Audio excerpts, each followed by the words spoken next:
Take a pause, though. Go to the president, who's speaking now about the infrastructure deal at the White House. Noise in the background is because I'm supposed to be getting on a helicopter to head to North Carolina, which I'm going to be doing right after this. And the Vice President and I, though, want to lay out what we just settled, at least for the moment, with our friends, the bipartisan group of senators. I said many times before, there's nothing our nation can't do when we decide to do it together, do it as one nation. Today is the latest example of that truth, in my view. I'm pleased to report that a bipartisan group of senators, 5 Democrats, 5 Republicans, part of a larger group, has come together and forged an agreement that will create millions of American jobs and modernize our American infrastructure to compete with the rest of the world and own the 21st century.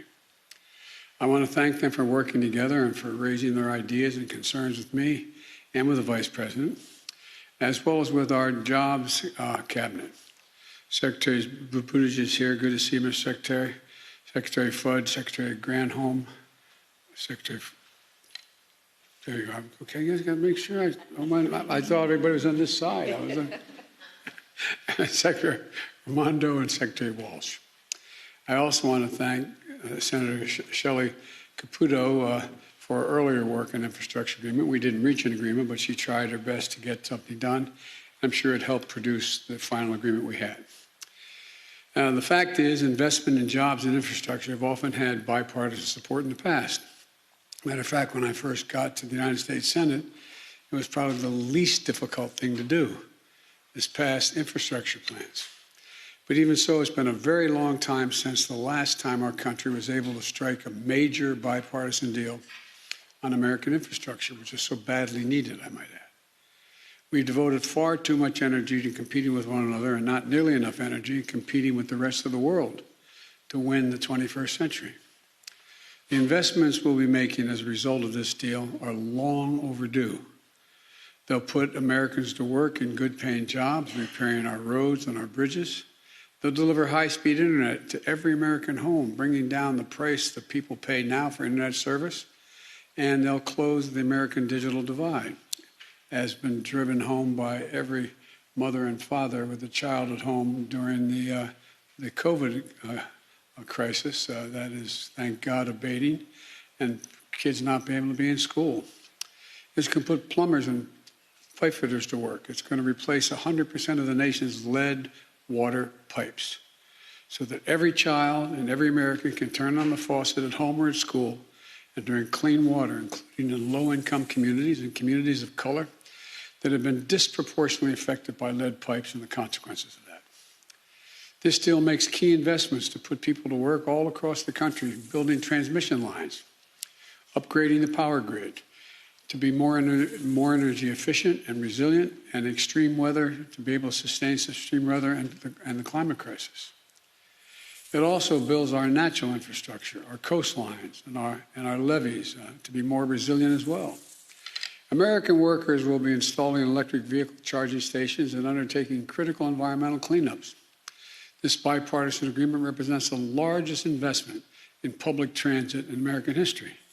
And I might add that the largest investment in rail since the creation of Amtrak. You all know I have nothing but affection for Amtrak, having traveled over 1 million miles on it, commuting every day. But it's a big deal. This agreement is going to create new financing authority that's going to leverage private capital and infrastructure and clean energy projects.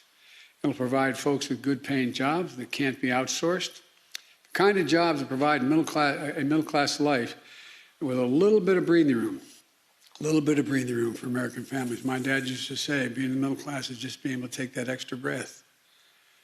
I mean it sincerely. Think about it. Think about all the people who can't take that breath because they have no margin for error. We're going to do it all without raising a cent from earners below $400,000. There's no gas tax increase, no fee on electric vehicles. And the fact is, we're going to help ensure that we'll make sure that everybody in America is in a position to be able to do what need be done.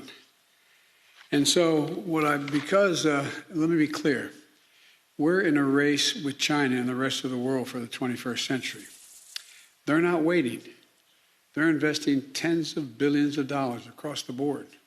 Tens of billions. I just came back from Europe, meeting with the G7, as well as with NATO, as well as with the EU, and as well as with Mr. Putin, all separately. There's massive investment going on among the autocrats. One of the underlying questions is, can democracies compete with autocratic enterprises in the 21st century? And this is a big move toward that, being able to compete. We have to move, and we have to move fast. And this agreement signals to the world that we can function, deliver, and do significant things. These investments represent the kind of national effort that throughout our history has literally, not figuratively, literally transformed America and propelled us into the future. The Transcontinental Railroad, the Interstate Highway System, investments that we made together that only our government was in a position to make.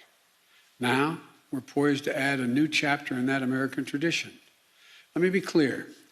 Neither side got everything they wanted in this deal. That's what it means to compromise. And it reflects something important. It reflects consensus. The heart of democracy requires consensus. And this time a true bipartisan effort, breaking the ice that too often has kept us frozen in place, prevented us from solving the real problems facing the American people. Shepard Smith here. Thanks for watching CNBC on YouTube.